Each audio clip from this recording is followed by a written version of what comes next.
So the question is, I'm going to read this one.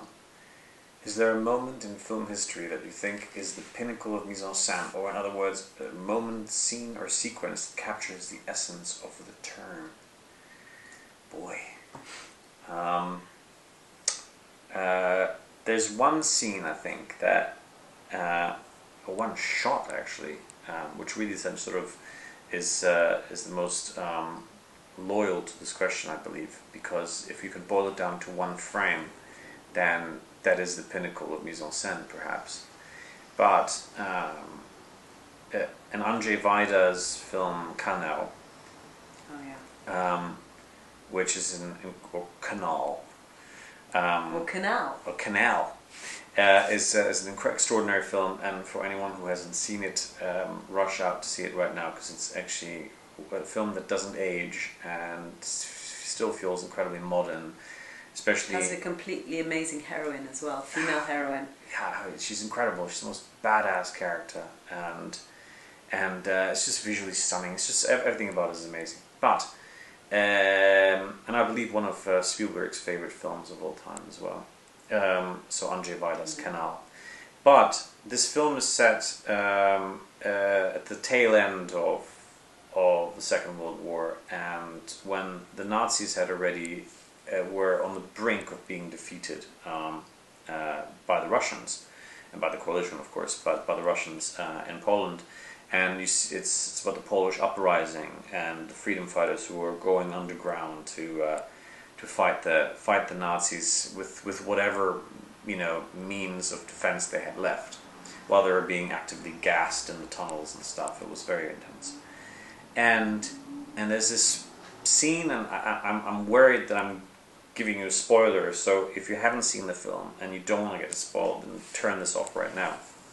But there's this very final shot in the film which actually slipped by the censors because it wasn't described in full detail, and the censors in Poland, of course, were communists at the time, and the final shot shows that after they had escaped death, and one of the characters actually got blind in the process, only she gets to see out, and you think they're going to make it out of the sewage system, but they can't, because there are these iron bars there.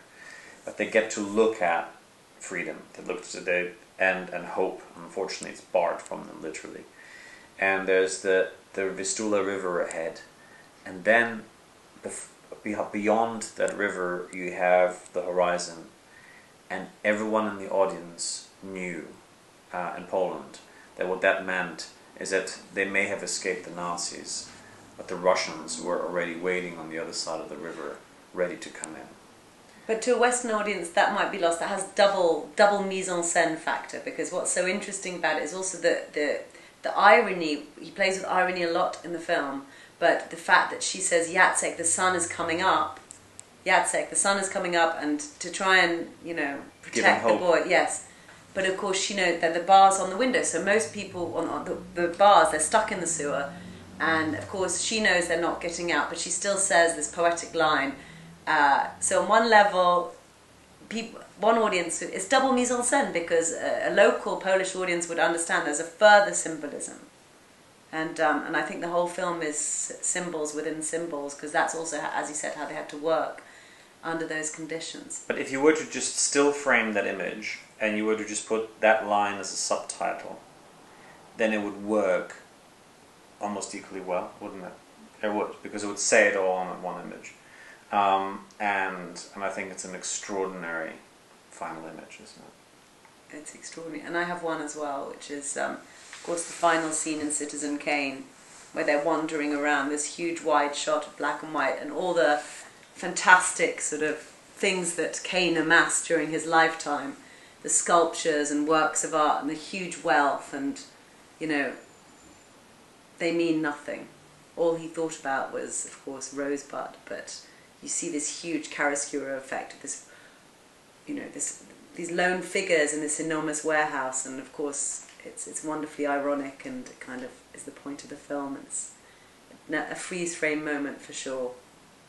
Yeah, it's a film written entirely around one shot. I mean, ultimately. Yeah. But there are so many, of course. There are so many. There are even little moments, in E.T., for instance. So many acting moments. Jorg's obsessed with, for example, in E.T., how Spielberg introduced the bad characters.